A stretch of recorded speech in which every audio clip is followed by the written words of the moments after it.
Hello, everyone. Today, we will explore a poisonous yet beautiful flower that bloomed in late 19th century England. Oscar Wilde's only novel, The Picture of Dorian Gray. Imagine for a moment, what if you could remain forever young and beautiful, no matter how many evil deeds you committed? But in exchange, your soul, trapped within a single portrait, would bear the weight of all your sins, growing old, ugly, and twisted in your place. This is the decadent and terrifying story of a beautiful young man, Dorian Gray, who enters into just such a forbidden pact. It is a tale of beauty and vice. The question Wilde poses to us is as simple as it is profound. To what extent can a person sell their soul for the sake of eternal beauty? Let us now, together, step into that world of forbidden aesthetics. The painter, the friend, and the birth of the portrait. The story begins in the London studio of a certain artist. The talented painter, Basil Hallward, is putting the finishing touches on a portrait of his muse, a young man of astonishing beauty, Dorian Gray. His beauty is perfect, pure, and endlessly captivating. At that moment, Basil's friend, the hedonistic and cynical aristocrat Lord Henry Wotton, pays a visit. Lord Henry whispers his decadent philosophy into Dorian's ear, insisting that youth and beauty are the highest values, and that life exists only for the pursuit of pleasure. Youth is the one thing worth having, he says. When your youth goes, your beauty will go with it, and then you will suddenly discover that there are no triumphs left for you. Lord Henry continuously pours a sweet poison into Dorian's ear. Conscience and cowardice, he says, are merely names for the failings of society. The true aim of life is self-development, to realize the nature of your soul completely through the senses.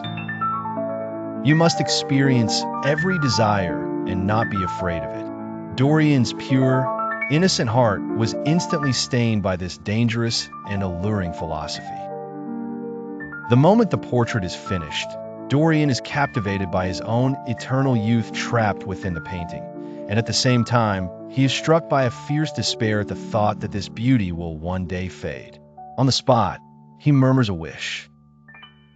If only it were the other way, if it were I who was to be always young, and the picture that was to grow old. For that, I would give everything. In that instant, as if his soul had switched places with the painting, his wish becomes reality. The curse of beauty and the path to vice. Under the influence of Lord Henry's temptations, Dorian Gray begins to walk a path of pleasure and vice. At first, it is a pure theatrical love for an actress named Sybil Vane. But when Sybil falls truly in love with him and, as a result, loses her talent for acting, Dorian cruelly abandons her.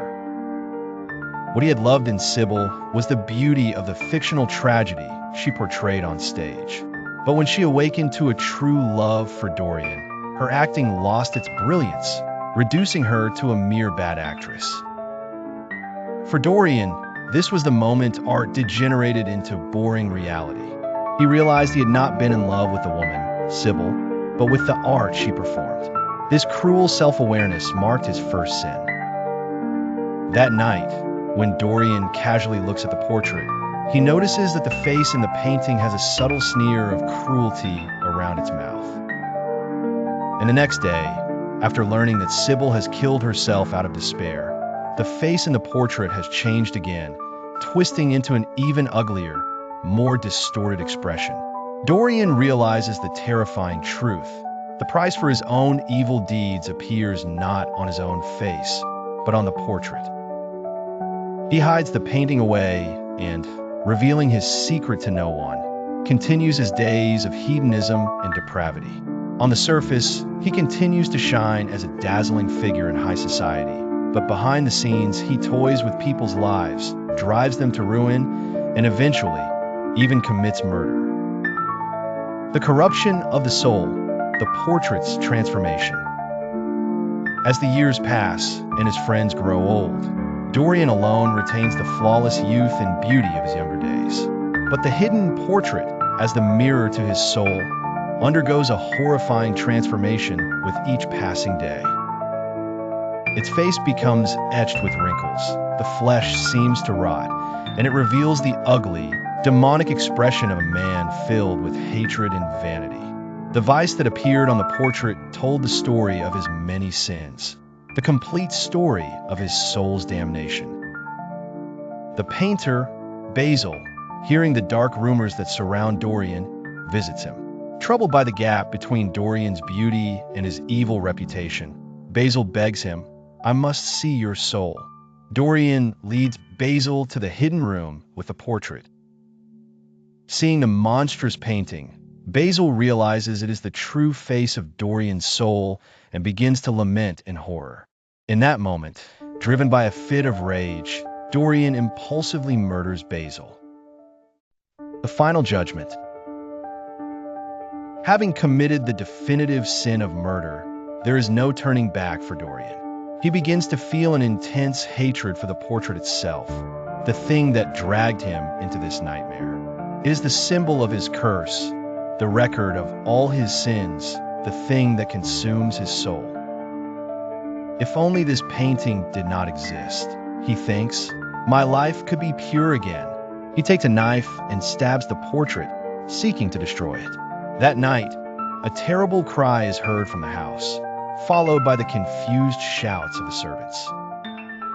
When the servants rush in, they find the body of an unfamiliar, hideously old and withered man lying on the floor. And next to it, hanging on the wall without a single flaw, was the portrait of Dorian Gray, as young and beautiful as the day it was finished, shining in its frame. The moment Dorian tried to destroy the portrait, the curse was broken, and all the sins and all the years he had escaped appeared on his own body at once, killing him.